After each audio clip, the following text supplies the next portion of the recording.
The pages of this book invite us to undertake the deepest journey a human being can embark on, moving from fear to love and from thought to the vision of the soul. This work is a practical guide to remind us who we truly are and how to co-create a life guided by the heart.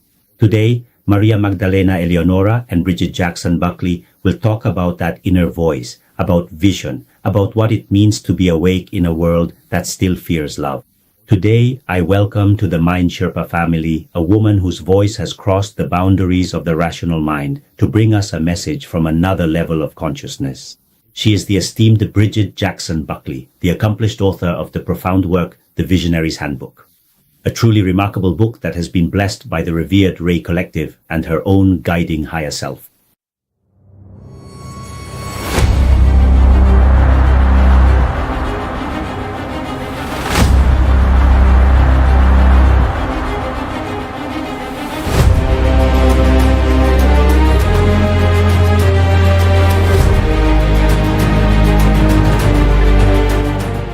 Hello, I am Eleonora from the Mindsherpa, and today we are very happy because I'm here with our new author, Bridgitte Jackson-Buckley, and she is the author of the Visioneers Handbook.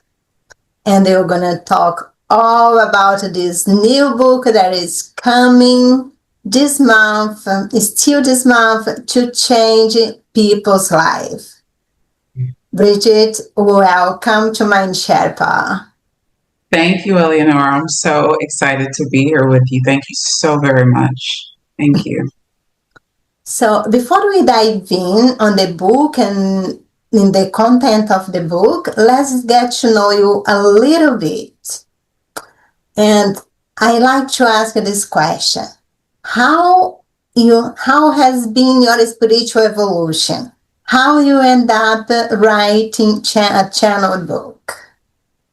Okay, so how did my spiritual evolution come about? Well, it was years in the making. It definitely was not something that took place overnight. And I say at the forefront of the evolutionary process was my sincere intention. I've always had like this, well, not always, but for a really long time, I've had this yearning to know, this wanting to know more, this wanting to connect with the presence. And for so many years, I did not know what was underneath the yearning to know. So close to 2 decades ago, I started meditating because we had a really difficult experience in our family, my husband and I stepped onto the spiritual path at that time before I even knew there was a spiritual path or what it was or what it would look like for me. I was struggling, and meditation and journaling helped a lot. And I read a lot of spiritually themed books and psychology books and self-help along those lines to just help me because I was just suffering. We were just having so many challenges in our life, and there was just so much fear coming up. So I just continued throughout the years of meditating and going inward, looking at myself, trying to look at what was underneath, the subconscious, the shadow aspect of what was actually creating my life. And after a long period of time, I stumbled upon, and nobody really stumbles upon, but it felt like I stumbled upon A Course in Miracles. And that contributed significantly to my evolutionary process. So it was a long time in the making, but I would say it was definitely a deep and sincere wanting to know more, wanting to know the truth. Yes, and there is a lot of misperception about becoming spiritual. On the Matrix, that's what I talk about, the regular life, people that live on their 48 hours work. There is a misperception of when you become spiritual, you need to give up everything.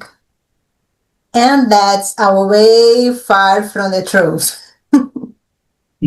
Actually, my view about becoming spiritual is integrating the spirituality so you can live better this physical experience. Mm-hmm. How you see that point?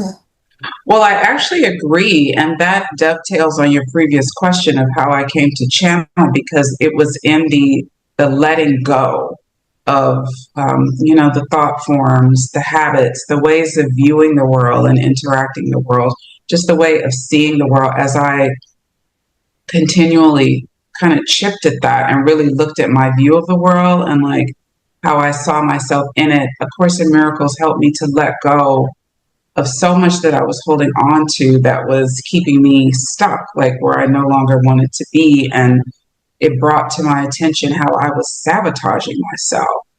And so as I went through, well, I still practice A Course in Miracles, but as I went through the mind clarification process, I did experience this, losing things, so to speak. My interests changed. Things that I wanted to do were no longer the same. My relationships started to change, like the geographical place where I was, like I no longer felt resonant with it. There was a lot of change, and there was a period where I felt like I was kind of drifting in the middle of the ocean and could no longer see the shore. And I was like, what is happening? I'm losing so much, but you're not really losing anything other than what you were attached to from the egoic perspective. The ego identity that I held onto, that, like I said, kept me in these conditions that felt so unfavorable and challenging. So as I started to let go more and more of that, and it's an ongoing process, it created space in me for more stillness, more peace, and my connection to the divine, to my spirit guides. I would say it amplified, like it opened up, because I was already connecting with my higher self. When I wrote my first book and when I went into meditation and started just writing down what came through. But about, I'd say like maybe 5-6 years ago, like a different set of guides made themselves known to me. And that was because you could refer to it as my light came on. Like I had cleared away enough. I had let go of enough for more guidance to come through. And so that's when I started moving into channeling more. My guides and teachers were more directive in what they were saying, and that eventually led to the Akashic Records and to channeling with the energies coming through me telepathically. But it was nothing that I ever intended. That was truly the evolutionary process at work. Yes, and I can tell you, you that is watching, that when you go in your spiritual path, sometimes you need to go through the shadow work, because you really need to let go of all thoughts, emotions, and beliefs that are unloving, that are creating, actually, that are assisting you to miscreate. That means you're always creating, but you create things that you don't want. When you go through that process, when you immediately can already notice more peace. And in the end, you will always gain. Many people that became spiritual, even myself, I can see that I am happier. Things works better for me. I attract more people that are in line with what I want. So actually, you are only letting go of things that doesn't serve you. And that leads us to the Visioneers book. You don't need to do that path, to walk in your path alone. There is many informations out there. And the new book of Bridgitte is one of those important tools that you can use to really guide you on your path. What led you to write the Visioneers Handbook? Well, it is my first fully channeled book. It was a collaborative channeled book from my higher self and my guides and teachers, the Raw Collective. I want to say I didn't choose to do it. Like I had a dream. So much comes through for me in my dream state. So I pay avid attention to my dreams.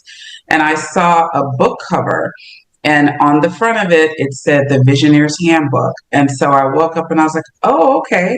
I guess that's going to be the next book. But I wasn't writing a book. The only thing that I was doing was every day I sat down and I connected with my guides and teachers, and I typed up what came through because it became too difficult to read what came through writing. So I was typing it, but I had no intentions of writing a book around that, but oddly enough, like my stepfather, who passed away 2 years ago this month, who did not even read my first book, The Gift of Crisis, over a period of time, he just kept asking me, like, what book are you working on? What book are you, when are you going to write your next book? He just kept asking me. And then I think it was like maybe, it was August of 2022. We were on our way home from a trip, and he was so incessant about it. He was like, when are you going to write this book? And then when I got home, I was like, oh my gosh, my guides are talking through him. That's why it caught my attention, because he was the least likely person to be. I mean, of course, he was proud of the work that I did. But like I said, he didn't even read the book. So I was like, why does he keep asking me about this? But it caught my attention. And so finally I was like, oh my gosh, my guides and teachers want to channel a book through me. And it was like, ding, ding, ding.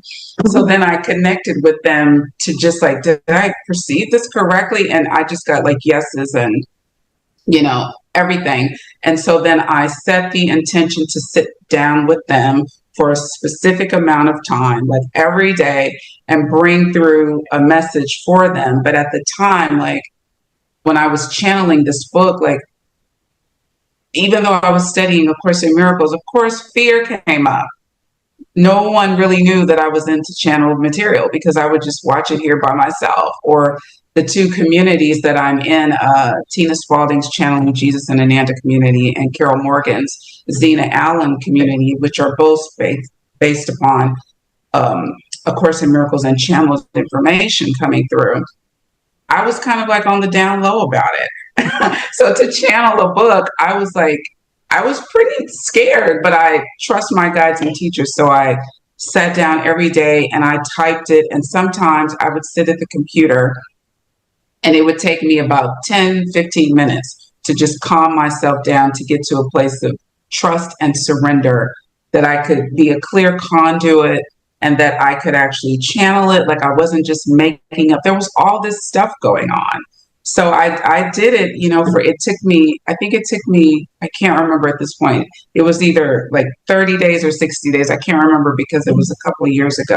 But I did it every single day and just, got myself into a place of trust with it. So it was definitely a journey for me. And I was living what they were talking about. Like so much of my life has been, the message that comes through in the book, like what it means to be a visioneer, what it means to be like on the leading edge of creating the new, like this new earth that we are creating, that these new timelines, these new situations, we are creating it. So that is what a visioneer is. Amazing. And you touch on something very important. Another fear that many people has is, I don't want to do anything with spirit because I'm scared to death.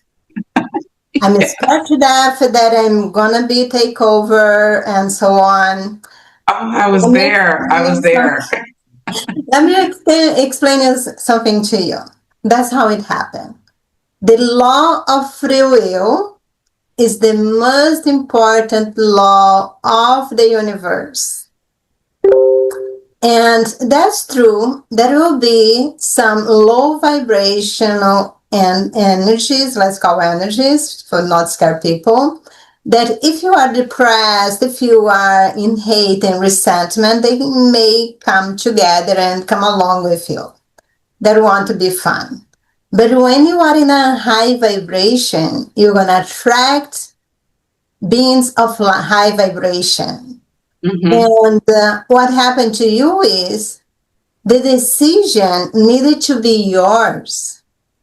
They could have just told you, Bridgitte, let's write a book.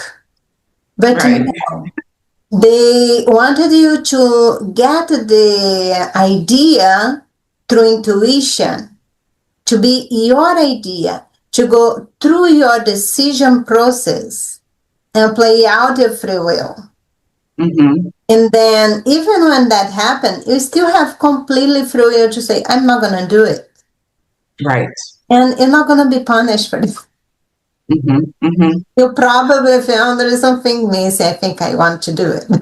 Because when you decided to do something, it's just natural that when your higher self decided and your soul decided that's part of your path, that you designed that for a reason, and then it won't go away easily. So you constantly thinking and you want to do. Right. That makes so much. Yeah. I totally agree, because I know, like, I had been connecting with spirit for a while, and I've been meditating for a while and I didn't refer to it as automatic writing, but like I said, writing it down. And because I was studying the course, I know, that I'm connected to highly evolved, high frequency beings. So it wasn't that. It was more so there was just so much self-doubt.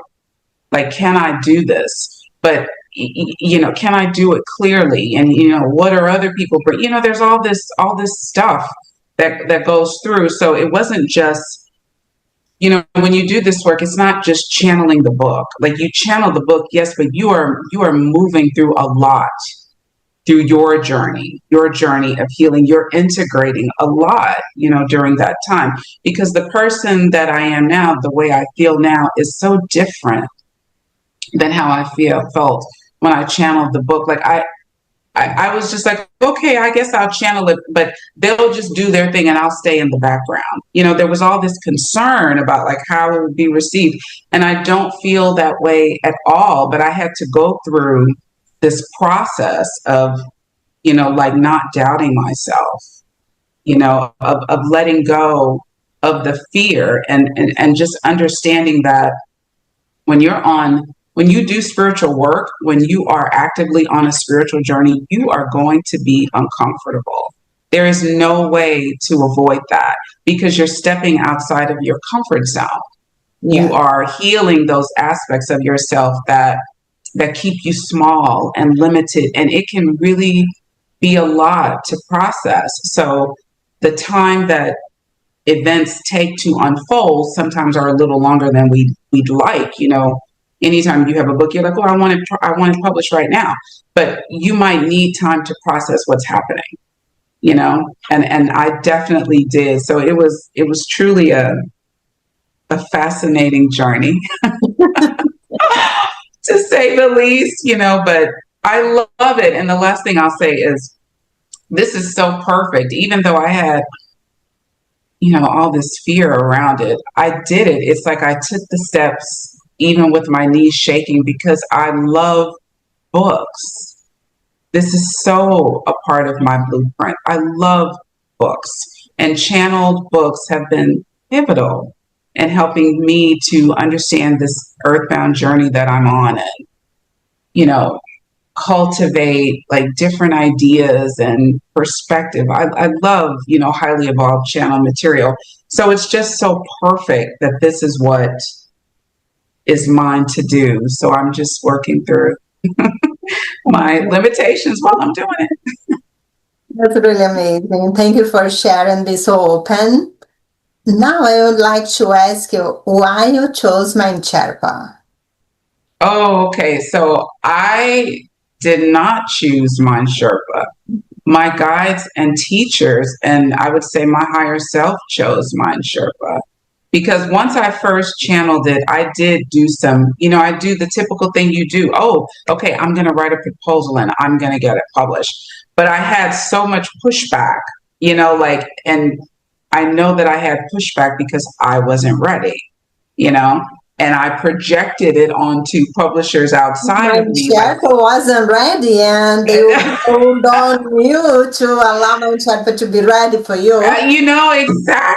Exactly. But there was all this stuff, me trying to push my timetable and my outcome, even though I clearly was not ready because I was seeing it and the response and the way things were happening. And so finally I just said, okay. And my guides and teachers had told me a couple of times, like, you don't have to worry about this. We will take care of it. But, the ego, I'm like, oh, no, I got to get this done. So finally I got to a place of surrender.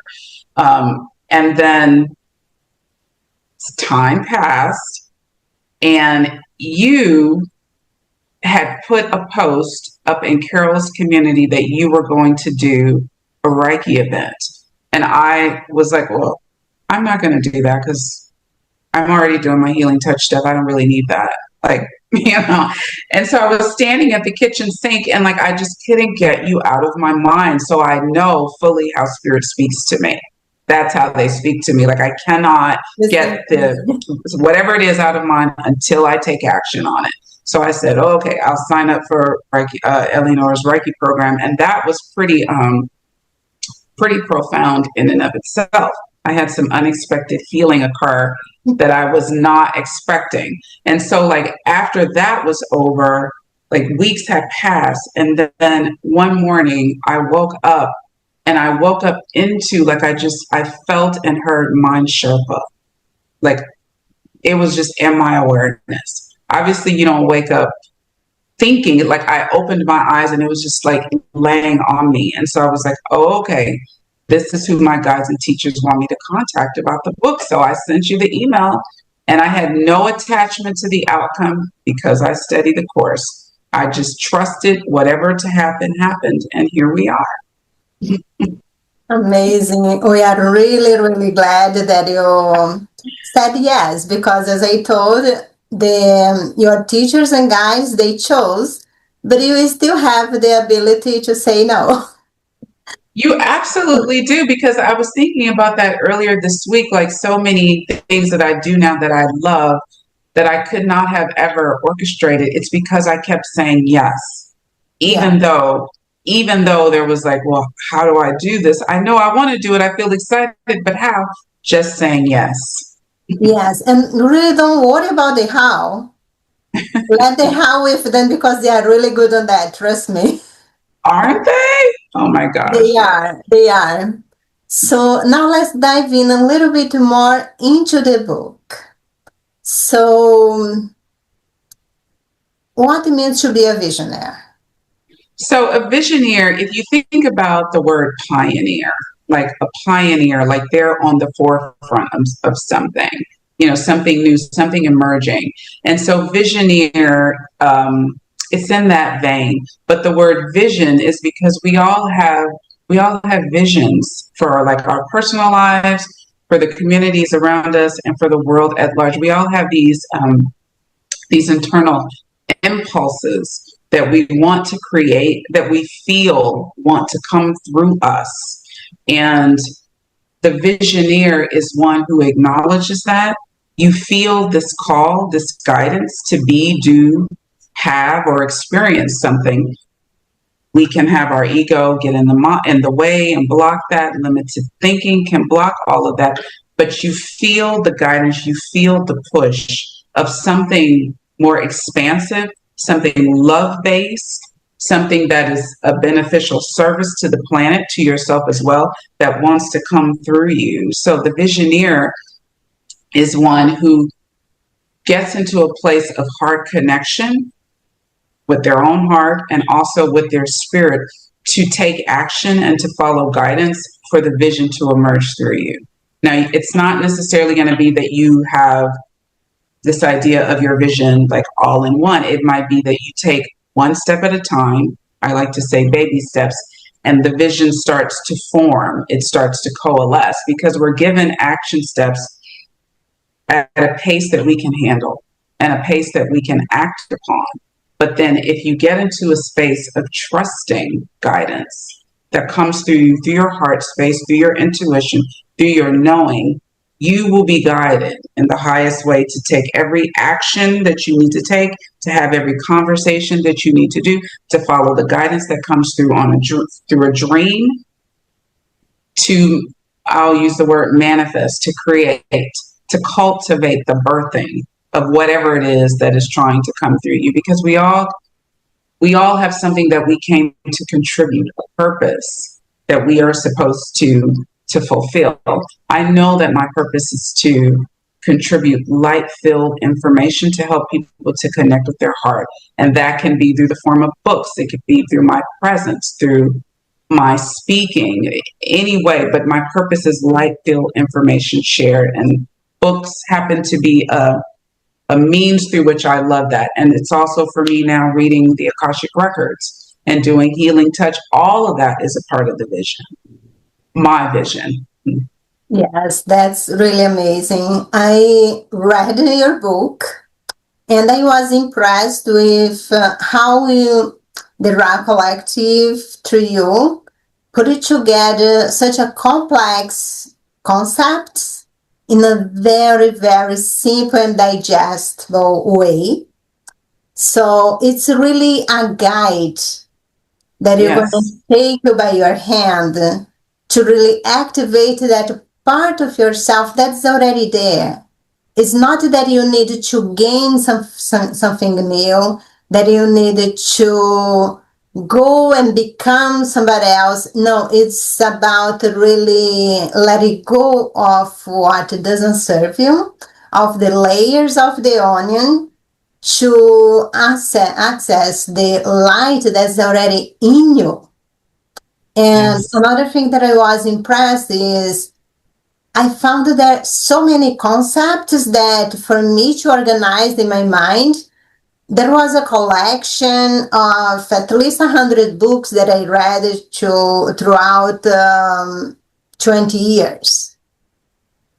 And it's really a book that's worth to read. It's very simple, and every time that you're gonna read it, and then you always get a little more. I like to think that's like a multidimensional book. You're gonna get according to the level, to the vibration you are, you expand a little more. And then when you come back again, you're already in a higher vibration, so you expand a little more. Yes, that was a really good explanation, Eleanor. It is, because it's not anything that, it like, let me show you all of this. Yes, there are some exercises toward the end of the book for how to create an aspect, but it really is, it's like a reminder. It's to help stimulate a remembrance of who and what we really are. And as we move into this time, I just keep getting from my guides and teachers that we are in the time of the heart, and that the heart is what is going to lead. Of course, there's a place for the intellect, but it's like we're being compelled to move more from the head to the heart, to pay attention to the heart and what it wants to create, what is ours to create. So it is literally a handbook for how we are miscreating and how we can consciously create what is ours to do, and how to do that, how to connect with what's already in you. It could be referred to as something that is dormant in you, something that has not been activated, and how to activate what's ready to express. Yes. Mm-hmm. That's very must read a book. I already read, and I know I'm gonna read many other times. And sometimes you read a very interesting book that you really get a lot from it, but then you think, okay, what I do with that? How can I implement that in my life? And I think the part where you describe the aspects on the book is that how I integrate that knowledge now into my life. Can you explain more about the aspects? Sure, because we are multifaceted beings, which means that there are many parts of us. And we might think, oh, it's just the way I am. That's just my personality. That's just the way I view things. But they're actually aspects. And what aspects are, they could be purely energetic, purely just something purely non-physical, but sometimes they're from other lifetimes and other incarnations, and they absolutely affect and impact our lives and sometimes drive our lives. So I would say before I became aware of aspects, like, a couple of years ago, there was an aspect of me, like every time I wanted to do something, to create something, one of the first predominant thoughts in my mind is, oh, but I can't because of this. This is the problem. This is the problem. There was a very prominent aspect in my consciousness that was always looking at what was wrong, what was the problem. So when you are, and if you're not aware of that, it's like that is the unconscious miscreation that you're allowing to take place. You're just unaware of what it actually is.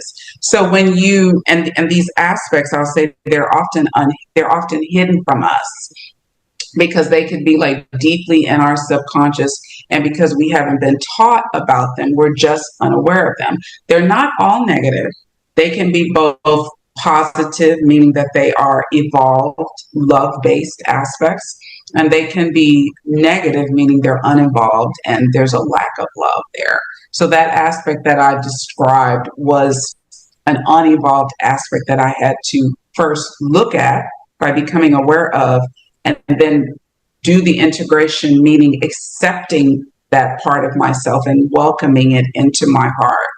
So after I went through that process, I would notice it was very weak, like that thought of the idea of looking at what was wrong or why I couldn't do this. The energy around it felt very weak.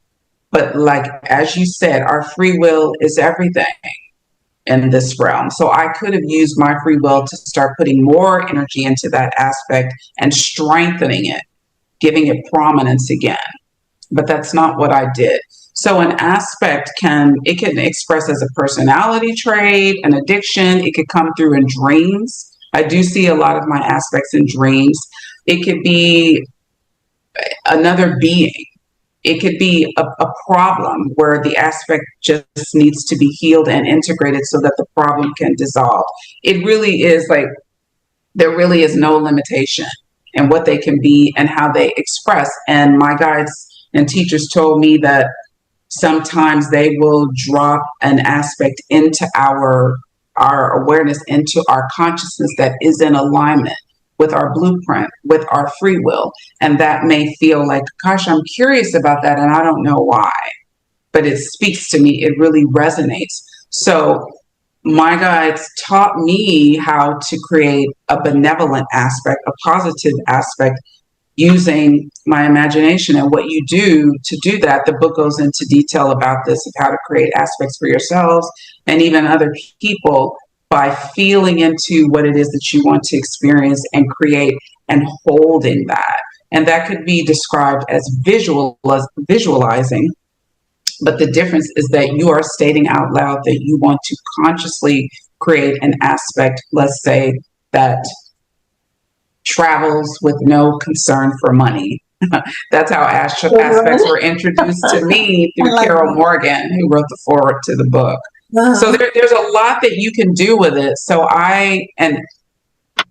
what is evolving for me, earlier you asked about the evolutionary journey, is because I'm seeing so many aspects in my dreams, and it is intuitively imparted to me that this is something to do within the Akashic records, because I read the Akashic records now so that we can go into the person's records to connect with that aspect that is, let's say, expressing in a negative way. Maybe there's a lot of anger.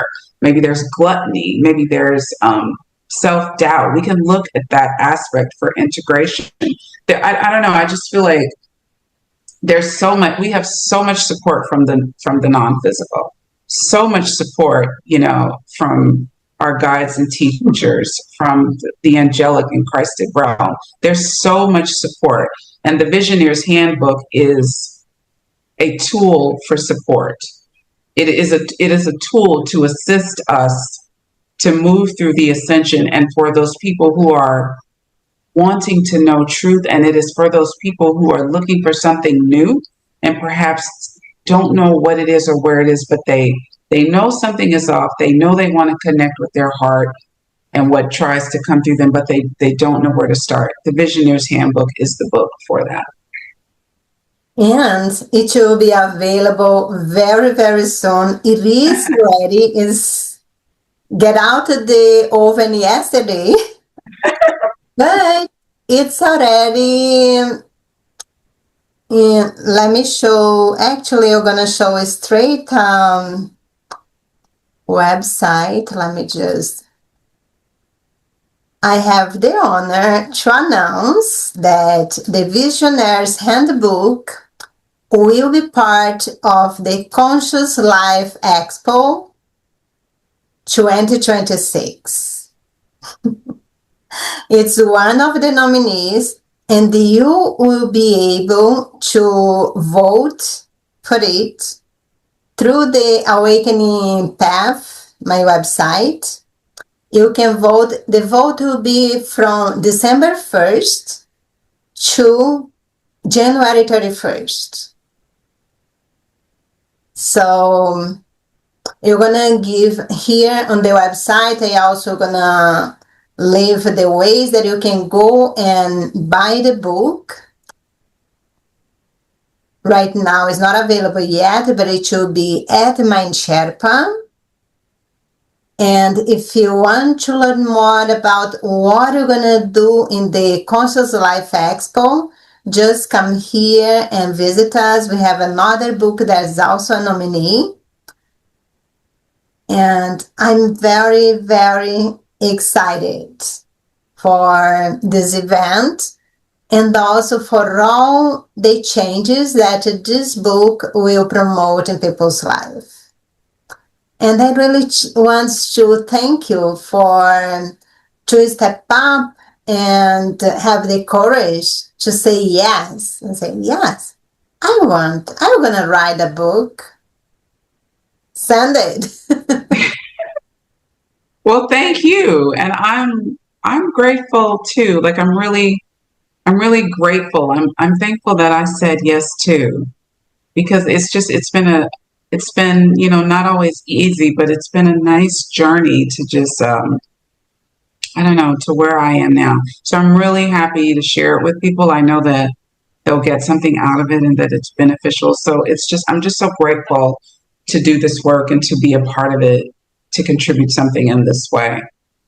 And I love that book cover so much. So thank you. Yes, I'll just leave here a little bit. So when people see, oh, I know that book.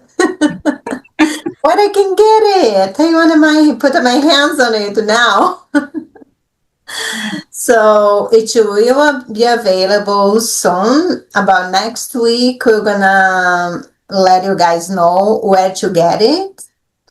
For now, I know from Mindsherpa Books.com, you will be able to track where you can buy the physical copy of the book. And over there, you can buy the ebook. And you also have another book. Let's talk a little bit about the first book. Crisis. Yes, let me just put on the screen and then you can tell us a little bit about this book. How it came to you. So this book is definitely evergreen. It talks about how I use meditation to go from financial failure to a life of purpose. Because as I mentioned earlier, once I stepped onto the spiritual path, it was because my husband almost had a stroke at 33 years old, and he was our primary source of income, and it just sent our life into a downward spiral. But the situation reflected so much to us about ourselves that was like those unevolved aspects that were masquerading all over the place. So, as I said, I started meditating because we had so very little money, but what I had was my love for reading. So I would go to the library and, literally run my hands over the shelves to see which spiritual self-help books stood out to me. And I would just read and read and read. And the common theme throughout many of the books was meditation and asking for guidance. So I started sitting in our bed in the middle of the night after the kids were asleep and he went to sleep. And I would just meditate.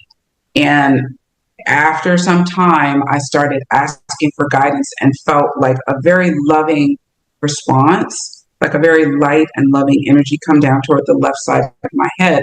So I just took a notepad, and just scribbled down what came through. And the next day, after I dropped the kids off at school, I would write it over neatly. And so I did that for like solidly for a year. And it's still my practice now. I just type it out. So I set the notebooks aside and just kind of went on with my life. We ended up moving, and I got a different job, and then I started doing more writing. And then I remembered, because I had an interview with someone that told me that she channeled her book, I remembered I had all these notebooks from what came through, and what came through, what I wrote down in those notebooks, is what turned into this book, The Gift of Crisis. So I had always felt in my life that I would write a book because it was in my blueprint, but I never knew what it would be about or how it would come about. And when we were in the midst of the crisis, I was not thinking, oh, this is the book, but I just did that practice. And then because I was meditating, I started feeling just this impulse, and hearing, you should type up what's in your notebook. And I wrestled with myself a little bit, like, why? What am I going to do? Why am I going to type it up? But it wouldn't go away. So I finally typed it up. Again. I finally typed it up. Like that one step, that one action, just say yes. I typed it up. And as soon as I finished typing it up, then I had another impulse, the inspiration from my guides. Oh, maybe you should find a literary agent. So that was just the snowball. And then the book was picked up really fast, and it was published, and it is truly an evergreen book. You can read it at any time and apply like the guidance that came through to your situation. It's timeless. You can open a page and get something for you. So this was like totally the beginning of it all. I need to read that one, so The Gift of Crisis. I mean, that's still relevant. Like, there's always a gift if you're willing to, go within and look for it. I channel a lot to the higher self of my clients, and one thing that they tell repeatedly is stop blaming yourself, feeling guilt for that bad decision that took you to a path of so much challenging. Because your soul with us planned that. Because in that crisis, you learned a lot. Yes. And you heal so many generational traumas. Yes. You heal so many past lives. That was by design, and now we applaud you for have overcome that, and now you are a new version of yourself, more into the light, and you are still blaming yourself for that great thing that you have done. That's what they tell. Because guilt is the main tool of the ego to keep you small. They take a slight little thing to make it so you can make a big thing, and goes around and around and say, I'm the worst person in the world because I have done that. Yeah. And that's just not true. It's not how it works. And if you don't realize that's what's happening, the guilt, the self-inflicted suffering, you will continue to create that. It'll just keep showing up in various people and circumstances and situations until you see what you're doing and what's there for you to see. So it's like everything serves a purpose. And when you're going through it, does it feel like a gift? Absolutely not. Should you berate yourself about it? Absolutely not. But the situations, the challenges, the people, the annoying people, all of this stuff, everything is there to show you something about yourself. Yeah. Everything. But we have to be willing to look. Yes. And the Visioneers Handbook will help you to put that other lens to see things in a more loving eyes. Yes. And really forgive. And I like to say that forgiveness will start with yourself. After you do something good for yourself, it's a way easier to expand to others. And after you peel those layers through forgiveness, and then you can really embrace the love that you really are. Mm-hmm. And this book will help you along the way. Bridgitte, it has been a pleasure. I love this conversation. I can't wait to hold your book in my hands. Me Want too. to meet you again. Then we can discuss even deeper about the book. Thank you for saying yes to Mindsherpa. And it's really a pleasure to have you and your book with us. What do you have to say to whatever is Well, watching? it was a pleasure to work with you. Working with Mindsherpa was everything that I hoped that it would be, because I really wanted the book to be published by people who understand, what's happening and what it is that we're doing here. Like, this really is about anchoring the light and extending the light and seeing the light. And so I'm just so grateful for the care, the attention to detail, the honoring of my input and my opinion. It was a really nice experience. So I'm just so grateful to share this with everybody. So thank you. You're welcome. Thank you everyone for watching, and stay tuned because soon you also can have Bridgette's book in your hands. Love and light to all.